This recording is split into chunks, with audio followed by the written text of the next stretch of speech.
Kisah Sang Karun, orang terkaya yang tenggelam bersama hartanya.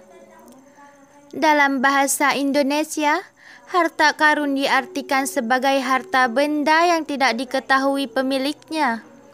Harta karun identik dengan harta yang terkubur.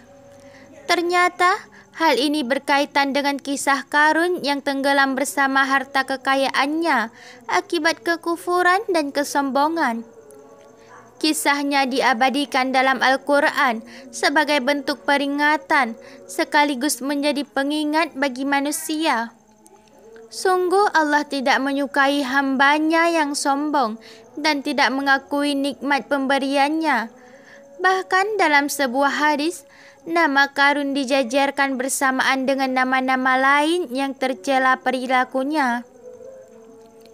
Abdullah bin Amir berkata bahwa suatu hari Nabi SAW menjelaskan tentang solat. Beliau bersabda, "Barang siapa yang menjaganya solat, maka ia akan menjadi cahaya, hujjah, dan keselamatan baginya dari neraka pada hari kiamat. Dan barang siapa yang tidak menjaganya solat, maka ia tidak akan menjadi cahaya, tidak pula keselamatan dan hujjah baginya. Pada hari kiamat, ia akan bersama Karun, Firaun, Haman, dan Ubay bin Khalaf." Hadis riwayat Ad-Darimi. Kekayaan Karun yang melimpah ruah. Dalam ensiklopedia Al-Quran dan hadis bertema yang diterbitkan oleh Alita Aksara Media, disebutkan bahwa Karun adalah salah satu sepupu Nabi Musa, anak dari Yasar yang merupakan adik kandung ayah Nabi Musa, Imran.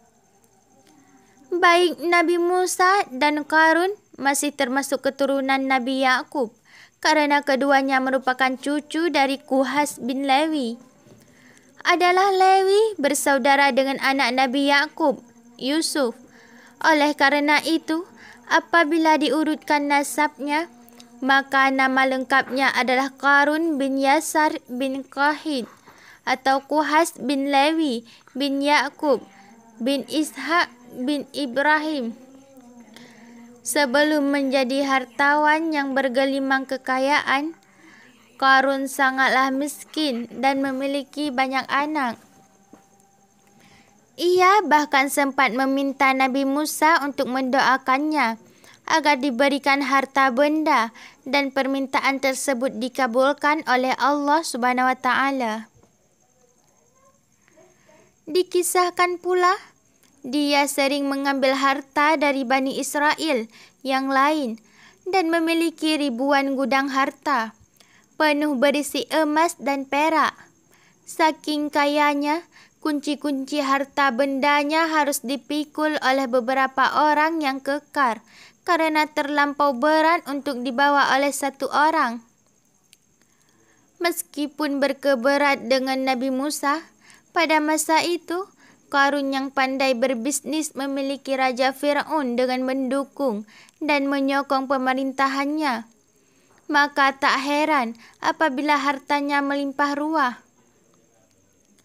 Sifat sombong Karun. Yana Adam dalam bukunya yang berjudul Rahasia Dahsyat, di balik kata syukur menyebutkan bahwa Karun sering disebut dengan julukan Munawwir karena keindahan suaranya dan membaca kitab Taurat.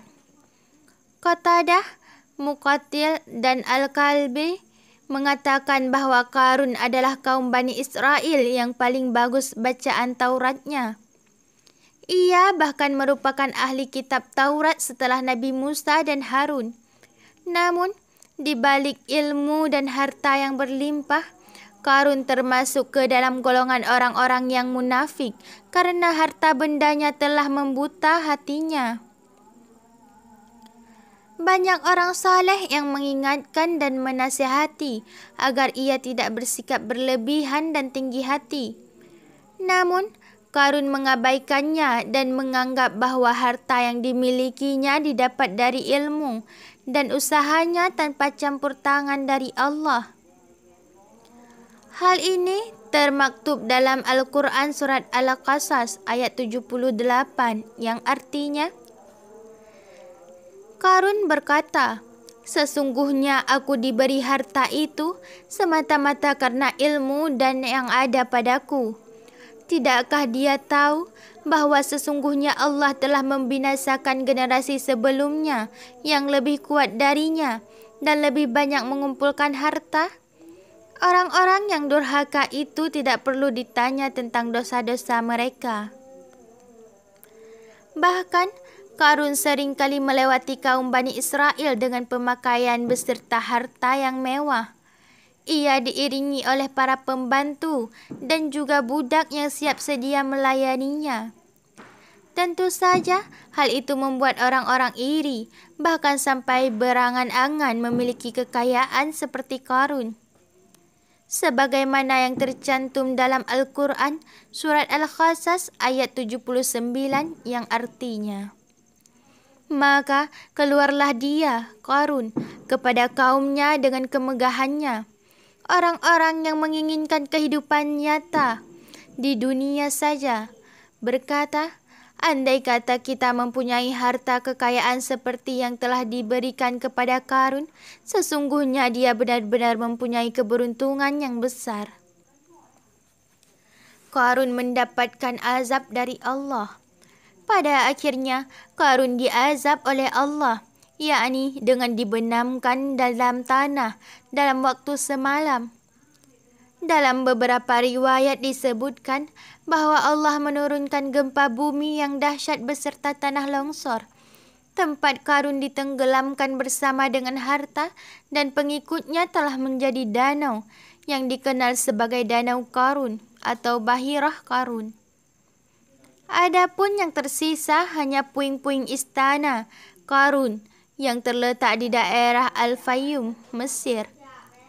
Hal ini tercantum dalam firman Allah, yakni Quran surat Al-Qasas ayat 81 yang artinya, lalu kami benamkan dia, Karun, bersama rumahnya ke dalam bumi. Maka tidak ada baginya satu golongan pun yang akan menolongnya selain Allah, dan dia tidak termasuk orang-orang yang dapat membela diri. Karun tenggelam bersama seluruh harta kekayaannya ke dalam perut bumi dan tidak ada satu pun yang tersisa. Tidak ada pula satu orang saja dari keluarga, kerabat, teman maupun pengikutnya yang mampu menyelamatkannya. Harta dan ilmu yang dimiliki dan diagung-agungkan olehnya justru menjadi malapetaka baginya. Melihat apa yang telah menimpa Karun, orang-orang yang tadinya merasa iri hati dan berandai-andai ingin memiliki harta seperti Karun, kemudian menjadi semakin beriman dan memperbanyak kesabaran. Mereka juga memuji Allah atas peringatan yang telah disampaikan, sebagaimana dalam Al-Quran surat Al-Qasas ayat 82, yang artinya, orang-orang yang kemarin mengangan-angan kedudukannya, Karun, itu berkata, aduhai, benarlah Allah melapangkan rezeki bagi siapa yang dia kehendaki dari para hambanya, dan dia juga yang menyempitkan rezeki bagi mereka. Seandainya Allah tidak melimpahkan karunia-Nya kepada kita, tentu dia telah membenamkan kita pula. Aduhai, benarkah tidak akan beruntung orang-orang yang ingkar terhadap nikmat. Demikian kisah dari Karun, seorang kaya raya yang mendapatkan peringatan keras dari Allah berupa azab atas sifat sombongnya. Bagaimanapun, setiap rezeki dan nikmat yang didapatkan setiap manusia adalah atas izin Allah dan izin karunia-Nya Allah. Semoga kita semua dapat mempelajari kisah ini untuk senantiasa bersyukur kepada Allah Subhanahu wa taala. Amin ya rabbal alamin. Karun adalah seorang yang kaya raya, namun sangat kikir dan sombong pada masanya. Bahkan ia mendapatkan azab dari Allah Subhanahu wa taala hingga mati mengenaskan. Qarun disebut dalam Al-Quran sebanyak 4 kali. 2 kali dalam surat Al-Qasas, 1 kali dalam surat Al-Ankabut dan surat Al-Mu'min. Salah satu di antaranya disebutkan dalam Quran surat Al-Qas ayat 76 yang berbunyi, sesungguhnya Qarun termasuk kaum Musa, tetapi dia berlaku anjaya terhadap mereka. Kami telah menganugerahkan kepadanya perdebahan harta yang kunci-kuncinya sungguh berat dipikul oleh sejumlah orang yang kuat-kuat. Ingatlah ketika kaumnya berkata kepadanya, janganlah engkau terlalu bangga.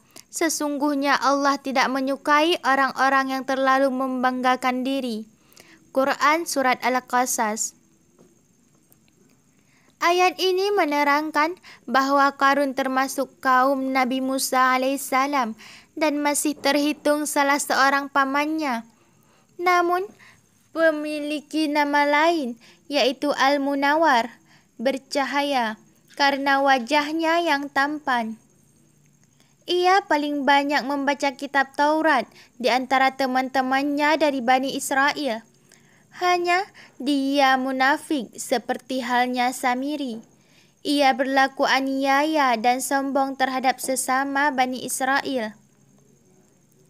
Kesombongan Qarun, kekayaan yang dimilikinya sangat melimpah ruah dan perbedaannya harta yang banyak, sehingga kunci-kunci brangasnya tidak sanggup dipikul oleh sejumlah orang-orang yang kuat karena beratnya. Menyebabkan ia sangat bangga, berlaku aniaya, dan sombong terhadap sesamanya serta memandang remeh dan hina mereka. Qarun juga seringkali memiliki kaum Bani Israel dengan pakaian beserta harta yang mewah. Ia diiringi oleh para pembantu dan juga budak yang siap sedia melayaninya setiap saat, sehingga membuat orang-orang iri bahkan berangan-angan memiliki kekayaan seperti Qarun. Ibnu Abbas pun mengatakan bahwa kunci-kunci perbendaharaan harta Qarun hanya dapat dibawa oleh 40 laki-laki yang kuat, karena ia diperingatkan oleh kaumnya agar jangan terlalu membanggakan hartanya, karena Allah tidak menyukai orang yang membanggakan diri. Tetapi ia tidak mengubrisnya sama sekali. Sementara dalam surat An-Ankabut ayat 39 Allah telah menjelaskan yang artinya, dan Qarun, Fir'aun dan Haman sungguh benar-benar telah datang kepada mereka Musa dengan membawa keterangan-keterangan yang nyata. Tetapi mereka berlaku sombong di bumi, dan mereka orang-orang yang tidak luput dari azab Allah Subhanahu wa taala. Azab Allah terhadap Qarun. Ayat tersebut diturunkan untuk kita agar mengingat kisah tentang kehancuran Qarun, seseorang yang sangat kaya raya yang angkuh dari kaum Nabi Musa alaihissalam. Fir'aun, raja dan penguasa Mesir yang kejam, dan Haman, seseorang kepercayaan Fir'aun yang patuh dan selalu mengikuti keinginannya. Sungguh telah datang kepada mereka bertiga utusan Allah yang bernama Nabi Musa alaihissalam dengan membawa keterangan-keterangan yang didukung oleh bukti dan mukjizat yang nyata. Tetapi mereka berlaku sombong di muka bumi, dan mereka termasuk orang-orang yang tidak luput dari kebinasaan dan azab Allah Subhanahu wa taala. Qarun dibenamkan ke dalam tanahnya hanya dalam waktu semalam. Beberapa riwayat juga menyebutkan bahwa Allah menurunkan gempa bumi yang dahsyat beserta tanah longsor. Tempat Qarun ditenggelamkan bersama dengan harta dan pengikutnya telah menjadi danau yang dikenal sebagai Danau Qarun atau Bahirah Qarun. Adapun yang tersisa hanya puing-puing istana Qarun yang terletak di daerah Famyum, Mesir. Semoga kita dijauhkan dari azab Allah yang demikian mengerikan, sebagaimana ditimpakan pada Qarun, seseorang yang sangat pelit dan kikir. Dia tidak mampu mensyukuri nikmat yang diberikan oleh Allah Subhanahu wa taala dengan harta kekayaan yang luar biasa banyak itu. Kisah tenggelamnya Qarun dan kekayaannya. Al-Quran menyebutkan bahwa Qarun adalah kaum Nabi Musa yang diberi kekayaan yang melimpah. Bahkan, Ibnu Katsir mencatat beberapa riwayat status Qarun. Ternyata masih kerabat Musa bin Imran alaihissalam. Dia adalah putra dari paman kandung Musa. Ayahnya bernama Yasura bin Qahis, sedangkan ayah Musa adalah Imran bin Qahis. Al-Quran juga menyebutkan kesombongan putra Yasura ini. Menurut beberapa musafirin, kesombongan ini tampak dari pakaiannya yang menjulur lebih panjang sejengkal. Dan musafirin lainnya menyebutkan bahwa kesombongan itu sebab kekayaan yang dimilikinya. Selain sombong, dia juga terkenal bakhil. Dia menentang Nabi Musa, bahkan memprovokasi Bani Israel untuk melawan Nabi mereka.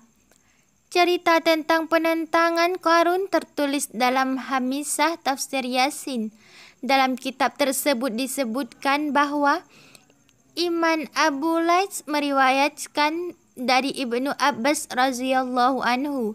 Ia berkata, saat Allah Subhanahu wa taala memberikan perintah Musa agar mengeluarkan zakat, ia berkata kepada Qarun, sesungguhnya Allah memberi wahyu agar memerintahkanmu mengeluarkan zakat dari hartamu.